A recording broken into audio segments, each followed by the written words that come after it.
სანავთობო ბირჟებზე ისევ ტურბულენტობაა. მეტიც ბოლო წლების განმავლობაში პირველად ხდება, რომ რუსული ურალსის ტიპის ნავთობის ფასმა გადაასწრო ამერიკული VTI-ის ტიპის ნავთობის ფასს. რამ განაპირობა ეს ტენდენციები და რაც მთავარია, ბოლო დღეებში ეროვნული ვალუტის მერყეობის ფონზე როგორ შეიძლება აისახოს ეს დინამიკა ქართულ საწვავის ბაზარზე. თემაზე სასაუბროთ პირდაპირ ეთერში ნავთობიმპორტიორთა ასოციაციის თავმჯდომარე ვახტანგ გიობაშვილი გვერდება. ბატონო ვახტანგ, ძალიან დიდი მადლობა მობრძანებისთვის, დიდი მადლობა თქვენი დროისთვის. მადლობთ. მოგესალმებით. ბატონო ვახტანგ, საერთაშორისო ბაზრების მცირე მიმოხილვით დავიწყოთ საუბარი და შემდეგ გადავიდეთ უკვე ქართულ ბაზარზე. როგორც დასაწყისში ვახსენე, ბოლო წლებში პირველად მოხდა ისე, რომ რუსული ნავთობის ფასმა გადაასწრო ამერიკული VTI-ის ტიპის ნავთობის ფასს. საინტერესოა ავხსნათ ის ტენდენციები და ის მიზეზები, თუ რამ გამოიწვია ეს გარკვეულწილად არაორდინალური მდგომარეობა საერთაშორისო ბირჟებზე. მოგესალმებით. საერთოდ ეს რუსული სანავთობო ბაზრები და რაც კიდე ავიღოთ ნებისმიერი ბიზნესი, ესე ვთქვათ, ბიზნესი რუსეთში იყო არასოდეს არ ყოფილა სტაბილური და ვერც ვერასოდეს, ესე ვთქვათ, დაველოდებით რუსული ბაზრების სტაბილურობას. საქმე რაშია რუსეთში, მოხმარებამ გაასწრო, ესე ვთქვათ, მომარაგებას. ამას თავისი მიზეზი აქვს. მიზეზი რა არის? ომი. ომი ორ დიდ სახელმწიფოს შორის და მათ შორის ეკონომიურად ჩართულია მთელი, ესე ვთქვათ, მსოფლიო ეკონომიკა, ხო?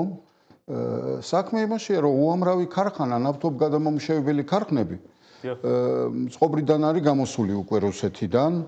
იმ ქვეყნებს, რომლებიცაც ჩვენ უცახოდით ერთი პერიოდი პოსტსაბჭოური, ესე ვთქვათ, ქვეყნები, შუააზიური რესპუბლიკები და ასე შემდეგ, მათ აძლევს ევრაზიული, ესე ვთქვათ, ხელშეკრულებიდან გამომდინარე, მათ აძლევს, ესე ვთქვათ, იმ პოლიტიკით.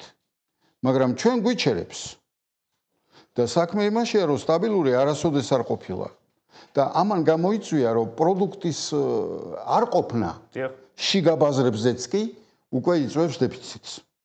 და ბუნებრივია ნავთობის მიწოდება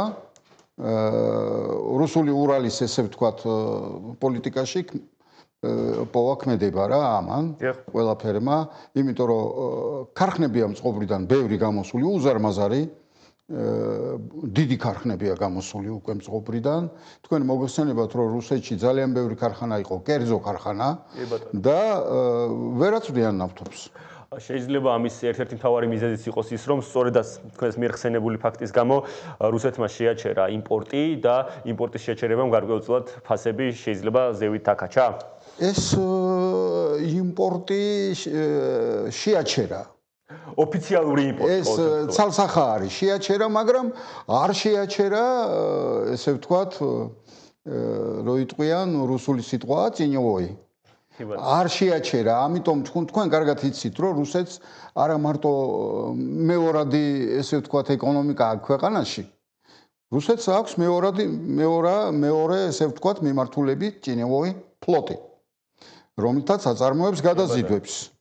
ეს ყველაფერი ერთად აღებული ძალიან კარგად იცის, ესე ვთქვათ, ჩვენმა ევროპელმა დასავლელმა მეგობრებმა იქნება, თუ მეზობლებმა იქნება, თუ სახელმწიფოებმა იქნება, მათ შორის შეერთებული შტატების, ესე ვთქვათ, ეს ყველაფერი იციან და გათვლა აქვთ ყველაფერი გაკეთებული. ეხლა ამ წუთში თვითონ რუსეთს აქვს თავისთავი გაჭირვებია. იმიტომ რომ ძალიან ბევრ ქალაქში ჩვენ რო მიჩვეულები ვიყავით, პირდაპირ მინდა გითხრათ, რომ მარტივიანით, ჩვენ მიჩვეულები ვიყავით შევარდნაძის დროს შემოხვეული ეგრეთ წოდებული შლანგები ავტოგასამართ სადგურებზე, იგივე იდენტური სურათია რუსეთში უკვე ზოგიერთ ქალაქებში. ბატონო ვახტანგ, ერთი კითხვაც და გადავიდეთ უკვე შემდეგ ქართულ ბაზარზე. სულ ახლახანს ამერიკის პრეზიდენტმა გააკეთა საინტერესო განცხადება, რომ ევროპამ უნდა თქვას უარი რუსულ ნავთობზე იმისათვის, რათა დიდი ხანია ამბობს. კი ბატონო, რათა მოხერხდეს ამ სანქციების სრული სიმძლავრით ამოქმედება. რამდენად აქვს ევროპას იმის ძალა, რომ სრულად ჩაეხსნას რუსულ ნავთობ პროდუქტებს? ჩვენ მოდი ესე ძალიან გავს ერთმანეთს ჩვენი ქართული, ესე ვთქვათ, ბაზარი, სანავთობო და დასავლური ბაზარი. საქმე იმაშია, რომ აი ჩვენ ძალიან დიდი რაოდენობით ვიღებთ რუსეთიდან თხევადი აირის იმპორტს.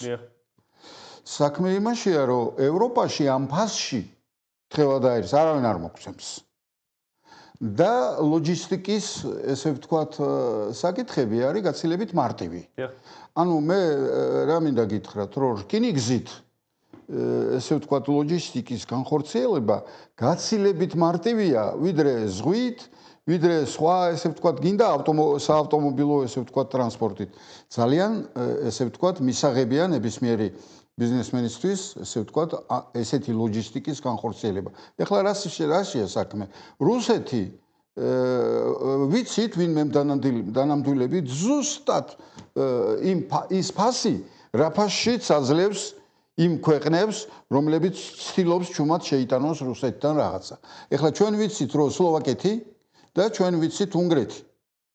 რომ აი პირდაპირ ღიად ამბობს, რომ ჩვენ ვარს ვერ ვიტყვით და არ ვიტყვით რუსულ, ესე ვთქვათ, საწვავზე. იტყვიან. საქმე იმაშია, რომ იტყვიან, გააჩნია როგორ ჩაკეტავ კარებს. კარებს როცა ჩაკეტავ ისე, რომ ვერაფერს ვერ გაიტან იქედან, მაშინ იტყვიან. იმიტომ რომ ვერ დატოვებენ ქვეყანას ენერგონასიტილების, რო იტყვიან, ესე ვთქვათ, მაგის გარეშე. საერთოდ საქართველოს აქვს ძალიან კარგი გეოგრაფია.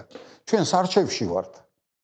ჩვენ რო დავაგვიანოთ, ძალიან დიდი მარაგები რო გქონდეს, ჩვენ რო დავაგვიანოთ სადმე შეძენა ყიდვა ამისი, თვითონ დაგვიწყებენ შემოთავაზებებს.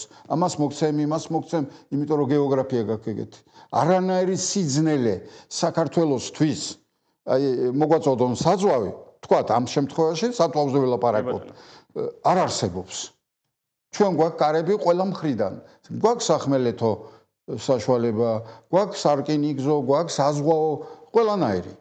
ჩვენ არა გვაქვს ამის სიძნელეები, მხოლოდ როცა ესა თუ ის ქვეყანა, ევროპული ქვეყანა ესე კაცრად ესე ვთქვათ, გათვლილად მუშაობს პლაცებზე, ფასები იქნება ცოტა სხვადასხვანაირი. კი ბატონო, სწორედაც ფასებზე მინდა და ადგილობრივ ბაზარზე მინდა გადავიდე.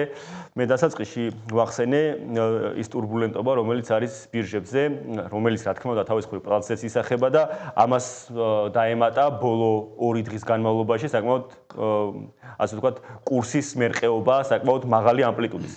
მე მინდა გკითხოთ აი ამ ფაქტორების გათვალისწინებით და აი ამ ფაქტორების შენარჩუნების გათვალისწინებით თუ უნდა ველოდოთ ადგილობრივ ბაზარზე საწვავის ფასების მატებას.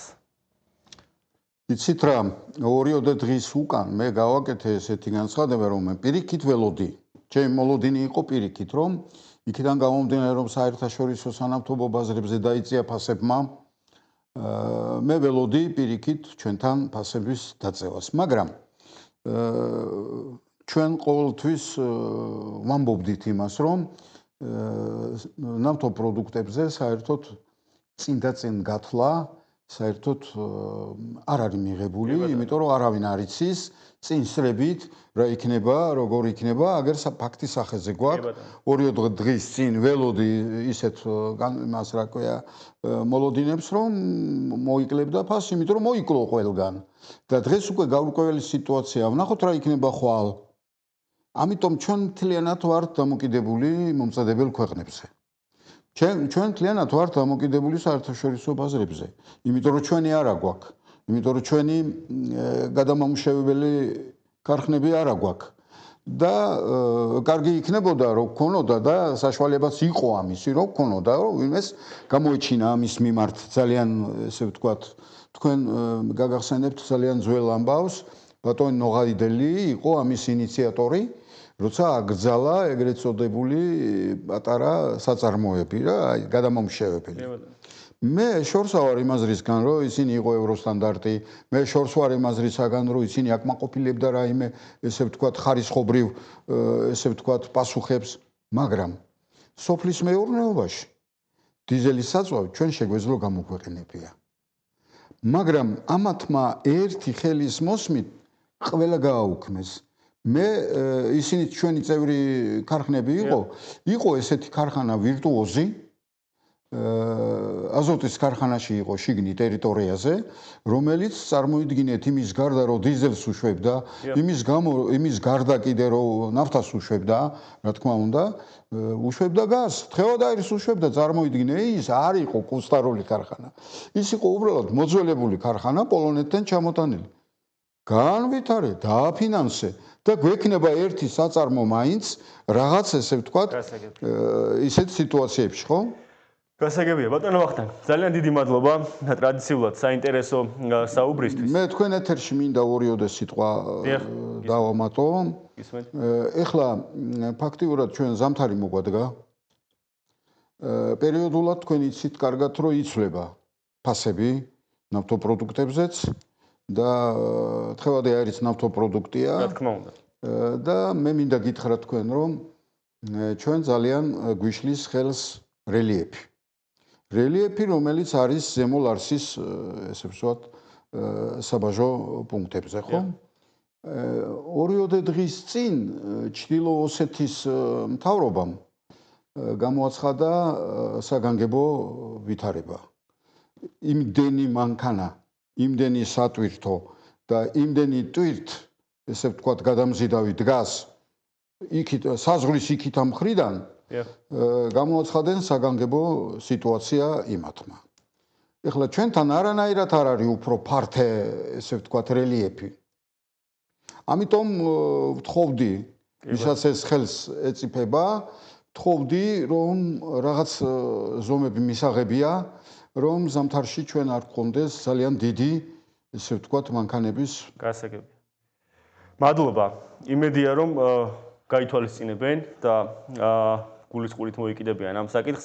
მაყურებელს შევახსენებ, ვახტანგ გიობაშვილი, ნავთობიმპორტიორთა ასოციაციის ხელმძღვანელი იყო ჩვენთან ერთად და ვსაუბრობდით მსოფლიო ბაზარზე ნავთობის ტენდენციებთან და ადგილობრივ ბაზარზე საწვავის ფასთან დაკავშირებით.